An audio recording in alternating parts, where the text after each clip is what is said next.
I think one of the strangest things about this question is I'm feeling quite uncomfortable about being called a person with a heart of gold or an overload of unconditional love and that kind of thing.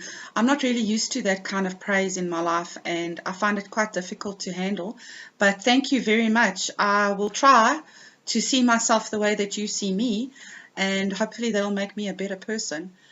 Um, does helping others help my healing journey?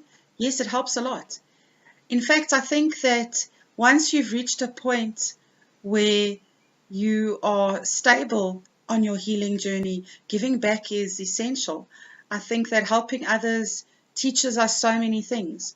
For instance, a lot of people have told me that when my story was published in the Glitter magazine, that it was a hard read and that they found it difficult and they felt my pain and that kind of thing.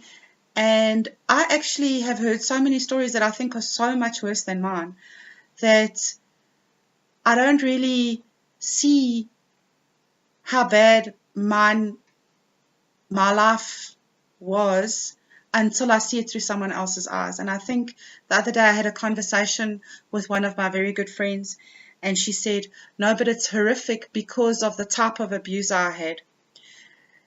And I think that makes a lot of sense, because the abuser that we see portrayed is this guy who's on alcohol or he's on drugs or he in some way can be classified as a monster, whereas my childhood abuser didn't drink or smoke, and he was a typical groomer, intelligent man, held good position in the community, that kind of thing, and is not the typical abuser that you see. So I understand now why people are saying to me, gee, but your story was horrific.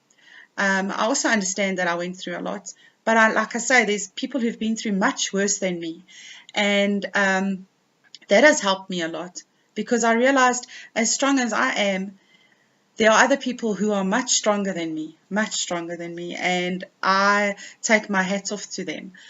I think the other thing is that trauma is trauma.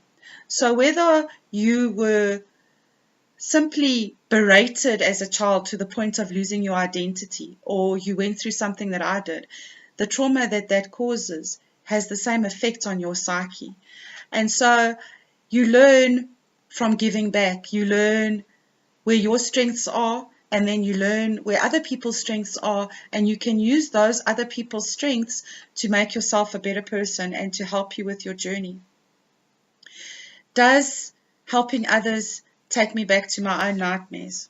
Well, sometimes it does. It depends on how close the story is to mine. Sometimes I see things that really make me feel like I'm an 11-year-old again, and it's very difficult. But I think if you can channel that into actually helping that other person who is still in that situation or was in a similar situation, into getting to a better place in their healing journey, then it's worth the pain that I have to go through when I go through that. And I must say that I don't think it's possible to work in this field and not be affected, not to have secondary traumatization. I have a very, very good and solid support network in my family. My husband is extremely supportive and listens and helps me to find sense in the things that happen around me, and I think that helps a lot. I have a lot of very strong people in my life who, if I ever have to shout out for help, have always been there and have never let me fall, and I think that is really important. So I don't think that you can do this kind of work and not be touched by it, and if that is the case, then I don't think that you're really doing the work right.